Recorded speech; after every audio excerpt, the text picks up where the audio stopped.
a trophy. All right. Hello and welcome. Hello.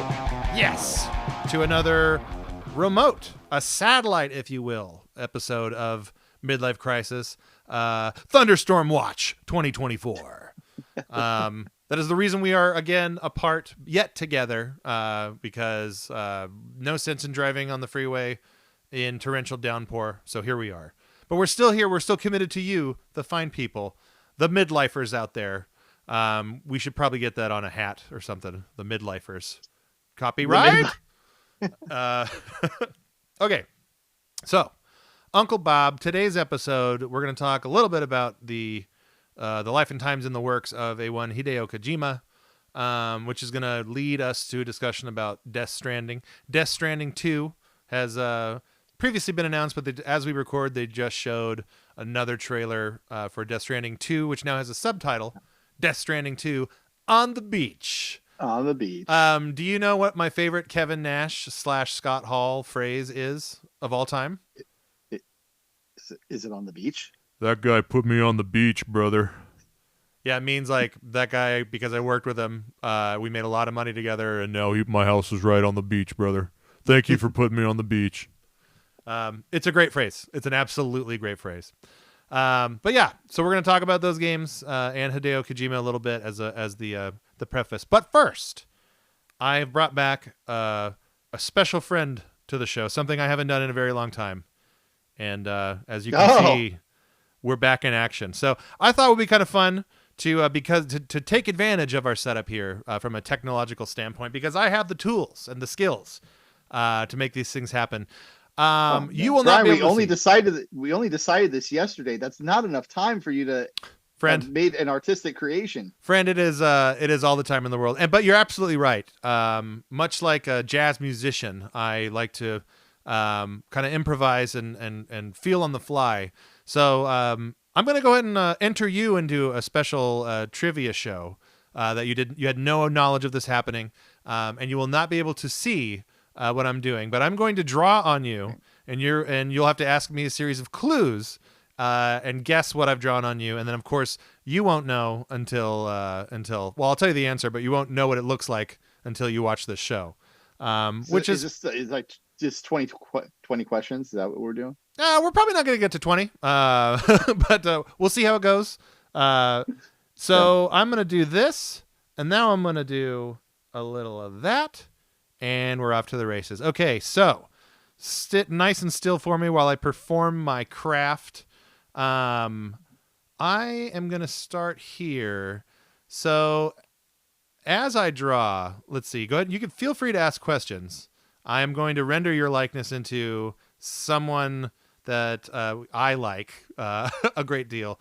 And it could be a celebrity, could be a, I don't know, some sort of famous character. Go ahead and start asking questions. Okay, so this is you're rendering me into a person, is that right? Not a person, no. Continue. Okay. Well, if it's not a person, is it like an alien? I don't actually know if it's an alien or not. That is okay. Yeah, I'm gonna say no. It's not an alien. Is it is it a character from a movie? It is a character, not from a movie. I'll go ahead and jump ahead and give you another clue. Is it a character from a video game? Yes, it is a character from a video game, but not exclusive to a video game. Ooh. So then is it a character from a TV show as well? Not a TV show. How about a comic book? Oh man, was there if there was a comic book of this character, it would have been so obscure that no one would have been able to get it. I'll give you two more guesses and then I'll give you a clue. I feel like I'm making progress here. Yes. You now understand it's a character. There was a video game of said character, but it's not exclusive to the thing. What decade did the character first make an appearance? I'll give you a specific window. Late 80s, early 90s. Yeah, of course. Come on, it's the sweet spot. Okay. And what system did the character first appear on? Sega Genesis, I believe, but also on Super Nintendo. Okay. I'm going to give you a clue now. Because I said two more questions. So the clue is product mascot. Well, so that would a product mascot. A product mascot that was also in video games. Oh, is it? Well, and you said, but on Sega and Super Nintendo, so it wouldn't be Sonic or Mario then. So it'd have to be some kind of weird third party product. It is a third party product, and might I let me just give you some commentary here. You look really cool right now. So is it Mayor Mike Hagar?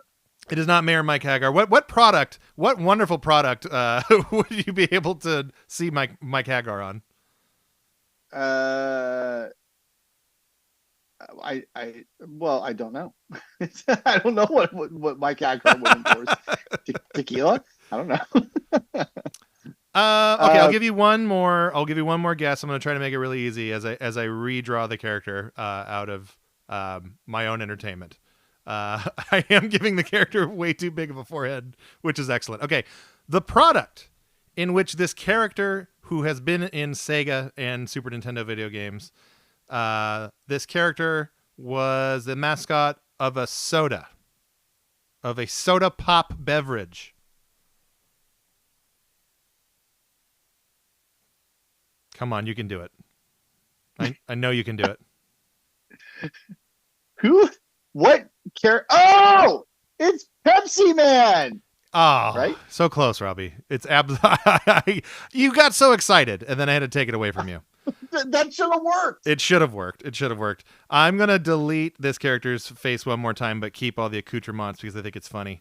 And then I'll give you the answer. Go ahead and sit up for me right there. Please stay right there. Please stay. Yes, that is perfect. Okay, you, my friend, are the spokesperson for the Uncola. You are. Oh, cool spot. You've been Cool Spot the entire time, friend. Oh, that's a terror.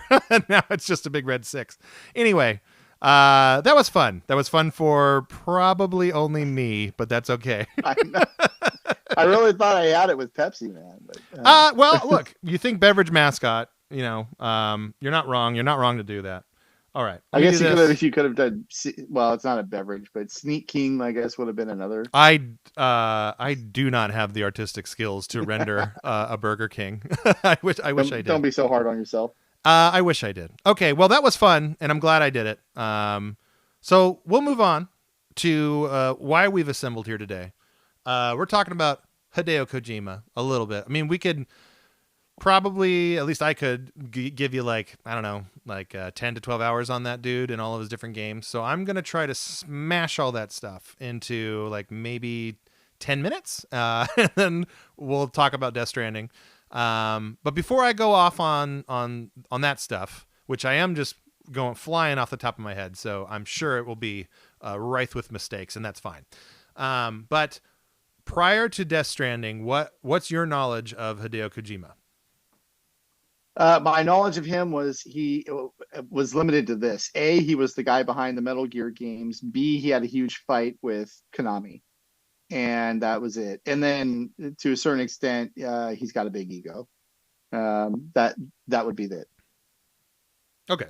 Well, so big ego. I'm gonna chip that away a little bit. Okay.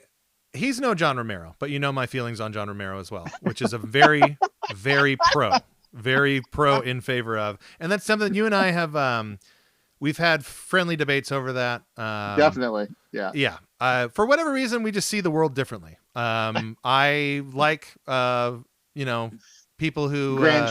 Grandeur is the word, Brian. You like grandeur. I like grandeur a lot. I do like... chutzpah, audacity, those kind of things. But anyway, with Kojima, I think it's implied that he has a big ego because he is an auteur, and I think people who have been branded an auteur, which I apologize, I'll stop using that word because it does feel gross. But I think that's kind of part of it. I think it is a part of the package, but at the same time, the things that those people, what they create or what they're capable of creating, oftentimes are very, very special. And Kojima for me fits into this category with a bullet. So for me, as an individual guy, as a person whose name is known in video games, which compared to like TV and film, like there isn't that many Kojimas out there. People that are known just as like a name, right? Like Peter Molyneux, you can argue, and probably for the wrong reasons, is maybe one of those names that I'm just pulling off the top of my head. Of course, Kojima. What's his name? Cliffy B is another one that I'm just pulling off. These are guys that are kind of brands unto themselves, but of those ones that I mentioned, Kojima has this track record of like prestige and like high quality stuff, and also being weird. And he Definitely. embodies the idea of like putting a ton of attention and detail into bizarre concepts and like kind of reiterating that and beating that down to where these weird things become normal and they become like you can suspend disbelief and get into those worlds. And I think it's really the secret ingredient to Metal Gear Solid, the whole franchise, is that it was just realistic enough and just fantastical enough and just sci-fi enough, that cocktail of all those things together, to where you were getting something that was truly unique. There's things that when you see it, even though Metal Gear Solid in and of itself is a ripoff of movies, and that's like no secret, obviously, but it became its own thing, in the way, to quote the fine motion picture, Mr. Baseball. Oh, of course. The female interest of Tom Selleck, when she mentions how like part of Japanese way of life is being open to other concepts, and then they take that concept, in that movie's example, baseball, and they kind of change it and twist it just enough to fit their culture, but without taking away some of the things that make it special and why they were interested in it in the first place. And they kind of do their own thing, and that's like what Kojima's games are to me. Like they take these concepts of like heavy industry, military, industrial military complex, and then come from this perspective of like high upper echelon artistry and storytelling and all these other things. And then the fantastical, mash that all together, and then boom, you've got Metal Gear Solid games, which for me are, some of the cream of the crop. Metal Gear Solid 3 in particular has got to be in my my upper threshold of favorite games of all time. And Kojima himself, as I've said, he's my dog. So for me, the first game I ever played was Metal Gear Solid, and it was after the fact of when it came out. I borrowed we did the old system swap, me and a neighbor friend. I give you my N64, you give me your PlayStation, and we trade them for a week or whatever. Because for me at that time, when Metal Gear Solid came out, that, and there's a handful of PlayStation games. That's one of them. Symphony of the Night is another one. Probably it's safe to say Final Fantasy VII, at least at that time. These are games that weren't coming out on N64, no way, no how, and I wanted to play them desperately. And I was able to by doing these kind of swaps with friends or whatever. But it really made the PlayStation, in hindsight, look like the better system. These games and a bunch of others as well. But after playing that game at that time, so we're saying I probably beat it in 99. It completely blew my mind. Like it was just like so fucking cool. And the story was so involved. It's the first time I ever sat back and like watched every single cutscene there was a theater mode in Metal Gear Solid after you beat the game, and you can watch every cutscene in a row, and it's like a movie. And so it's like a 3-hour long movie of PlayStation 1 cutscenes, and it's fantastic. I love everything about it. But yeah, it was like, for me, and I had played it like a few months after playing Ocarina of Time, and I was a teenager at the time, and it was like a real point in video games that I can look back on and be like, holy shit, man, these are really something special. So, isn't part of the story of Kojima as well is that he played N64, or he played Mario 64, and then just realized that video games were going to be the future of interactive entertainment, and he wanted to be a part of that? Or was it a different game that he played? I thought that was part of the narrative of him. Well, I'm sure he did play that game, and like anyone else in the industry who played that game, I'm sure was oh shit, I better get to work. But no, Kojima's involvement in making video games goes back a long ass time. Okay. So I'll start with that right now. So he worked for Konami in the early 80s. His first game is called Penguin Adventure, I think, or it's either Penguin Adventure or Antarctic Penguin Adventure. But it's this awesome behind the character perspective, like auto-scrolling racing game where you're this cute little penguin and you jump over these little gaps and eat fish. And it's a old 80s video game. Like, you wouldn't imagine that Kojima would be a part of it, but it's his first game, and there's no John Carpenter influence yet. That comes later.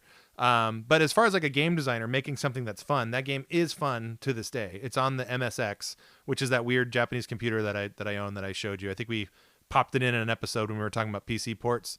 So the MSX is a very special platform, not only for Konami games, but specifically for Kojima.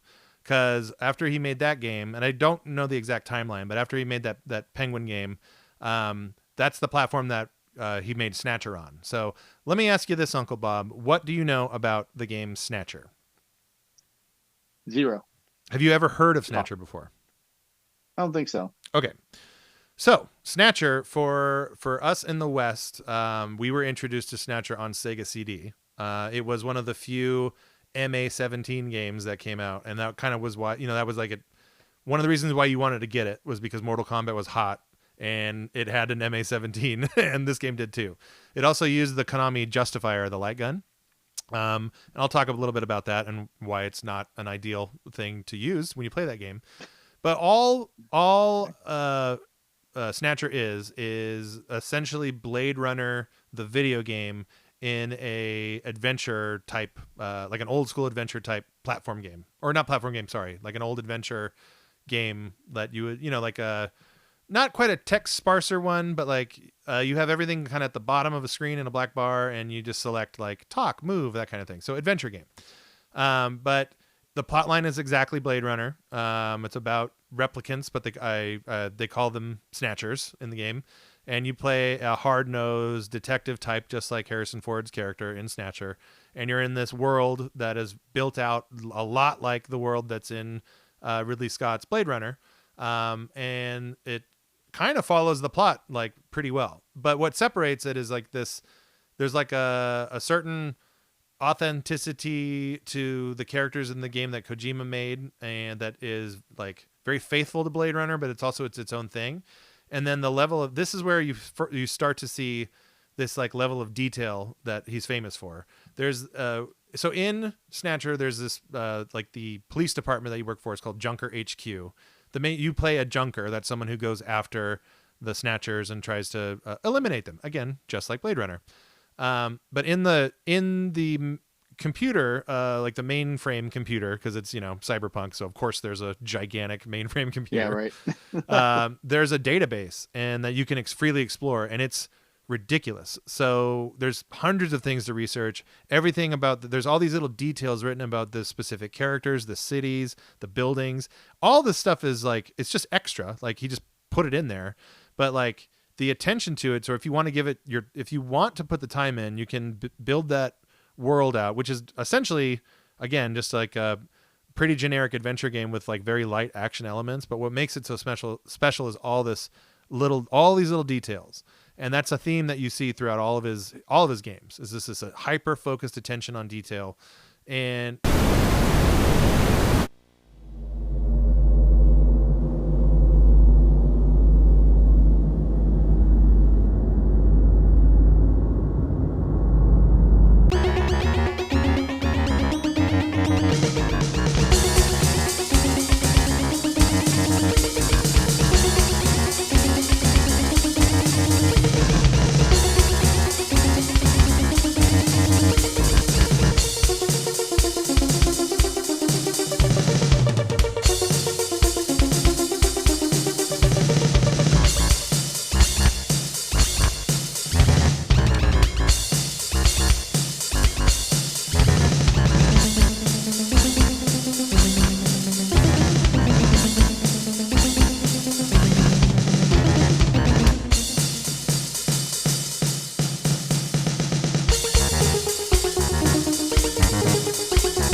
so Snatcher is beloved. It is one of the most expensive collectible video games, like historically.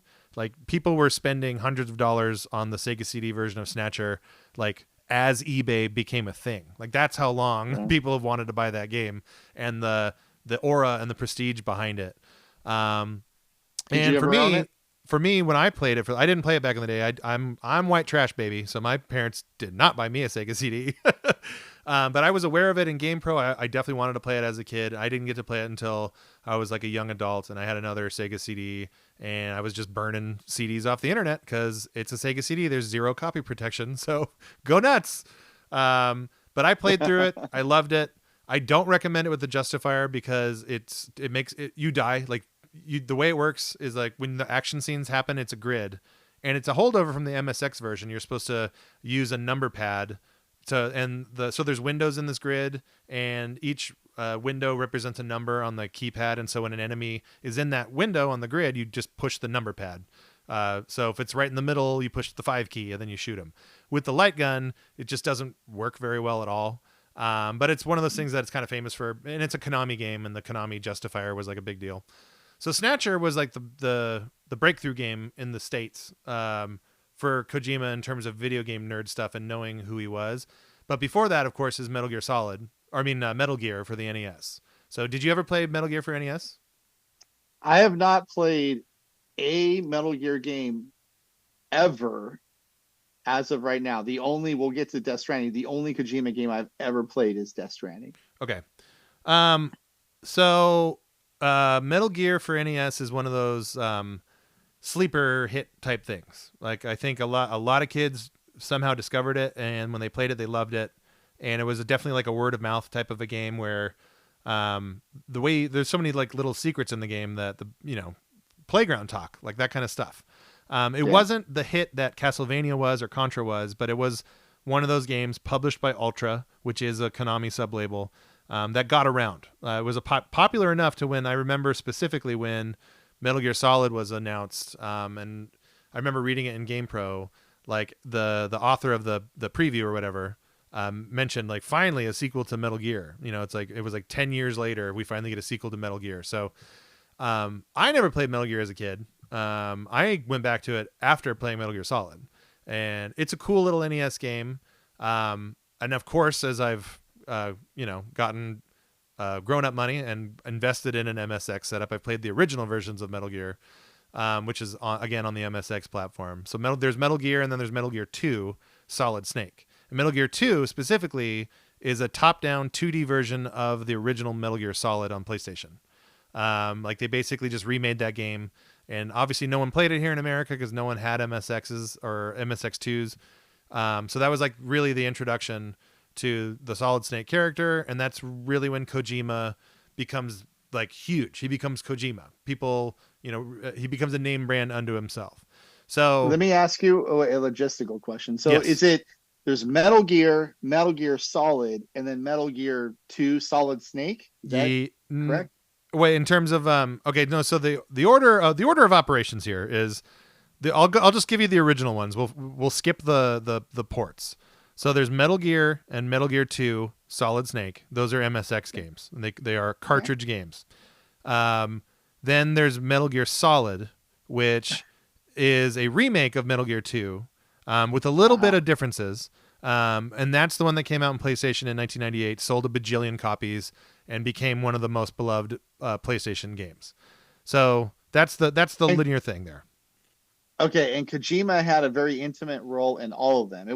Was it the case that he was like the guy behind all these Metal Gear games, or did he start off as a designer and then he eventually graduated to be the head guy? He was the guy from the very beginning.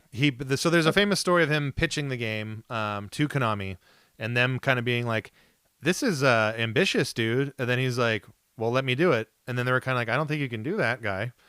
This is like an 8-bit computer, and you have like 128K of RAM to play with." And, he surrounded himself by really good people, obviously good programmers, good artists. And still to this day, like the people that work with him, like they're the tippy top of the industry in terms of like the art design, character design, music, all that stuff. But But yeah, he is the main creative force behind basically every game that is a Kojima game. So the buck stops with him. All of like the anything that you see, and he has like again he's an auteur. Apologies for using that word again. So he has like godlike control over every element of his games, and it's not like he doesn't trust. Like he hires the artists that he hires for a reason. He works with guys like Norman Reedus for a reason. But at the end of the day, like this is his ship that he's the captain of. So that's kind of what he brings to the table. And we don't need to list every single game that he made, but I'll say for me the standouts are any game in the Metal Gear Solid series. So any of the 3D ones are worth your time. Metal Gear Solid 4 in particular is a favorite of mine, and that's the hardest to play. Like you can pretty much only play it on a PS3. You tell me because I don't have that PlayStation service. Yeah. Is Metal Gear Solid 4 on there to stream? Do you know? I don't know, but I don't think so because I think I would have seen it if it was, but I could not say for certain. Okay. So that one I think is great, but you can't enjoy it without playing through everything else because it is a through storyline that begins and gets tied up in Metal Gear Solid 4. And then Metal Gear Solid 5, which is the last game, which is crazy. It's coming up on so it came out in 2015, so 10 years we've gone without a proper Metal Gear game. And we can get into that. We can wrap up the Kojima talk with the Fallout, and then we'll get into Death Stranding. But Metal Gear Solid 5 has the best gameplay of the whole thing, in my opinion.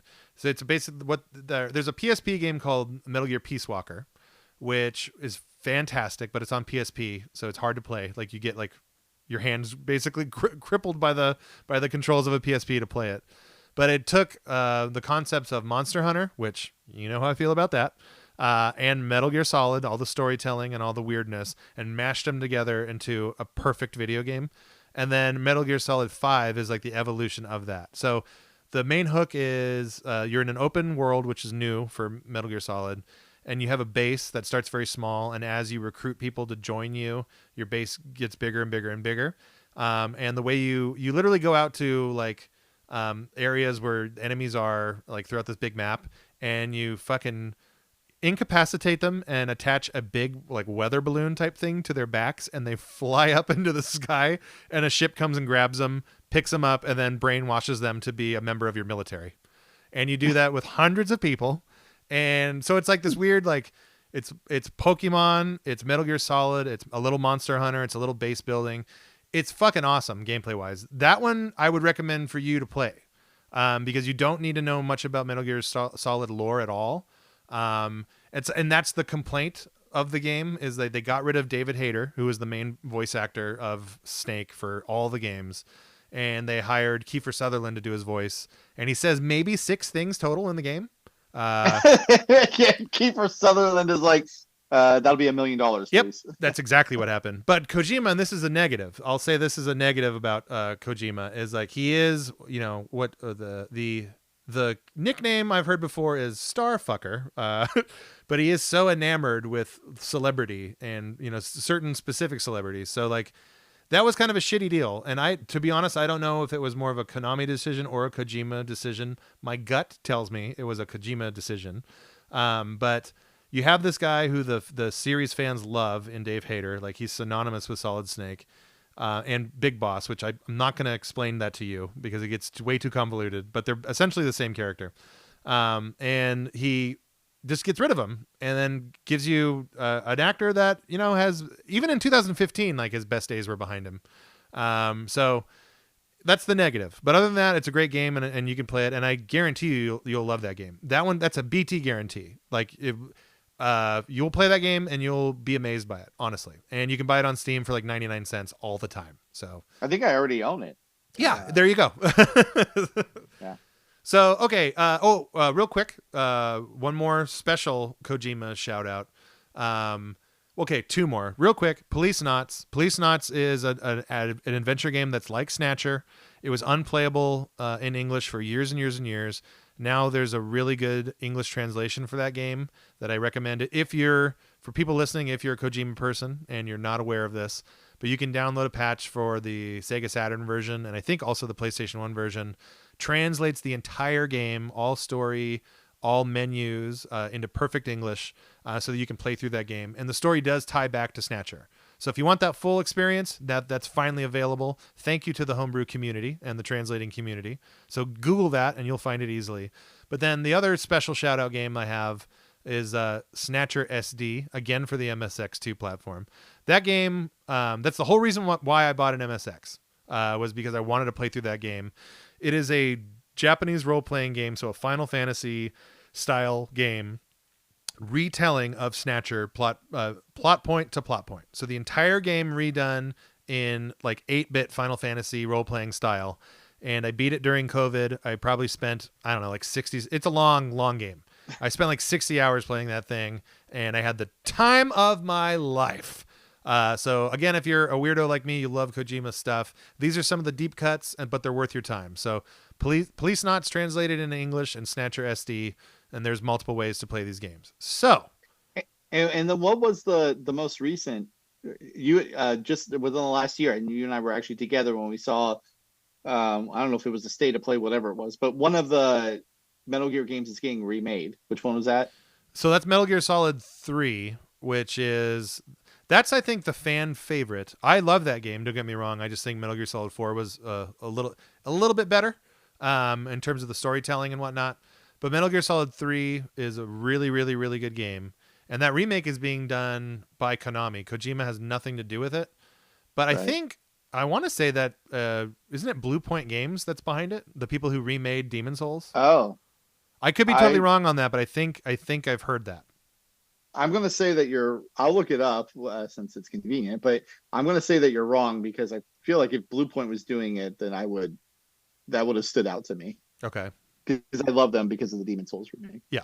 The Demon's Souls remake definitely proved their worth as a developer because it was so freaking good. So while you look this up, I will talk about another Kojima game, Boktai, for the Game Boy Advance, that had a sun sensor. It was a game about vampire fighting, and you had to take your Game Boy Advance outside and literally suck up sunlight via this solar panel on the cartridge, and then you would go and fight vampires with sun energy. That shit is bonkers. It's so cool. But yeah, that's another amazing Kojima classic game. And you're never going to be able to play that in any other form because you need there's a hack that you can use, but it's not the same. But you can play that game without the sunlight. Although, why would you do that? Why would you waste your time? Have you found any intel here about that remake? I'm still working on it because my laptop's not working that well. But I have something else that I actually am genuinely curious about. So everyone, I don't know if you were going to pivot to this anyway, but everyone knows about that there was a fallout between Konami and Kojima. Yes. What I am not actually smart to is what the fallout was about. Was it just he wanted more control? Was it they weren't paying him enough? Was it not enough creative freedom? What happened? Why do they hate each other? So I think it is a little mixture of everything. I think so I don't think that him or his studio is getting paid the money that they wanted and deserved, considering you got to look at Konami as a whole.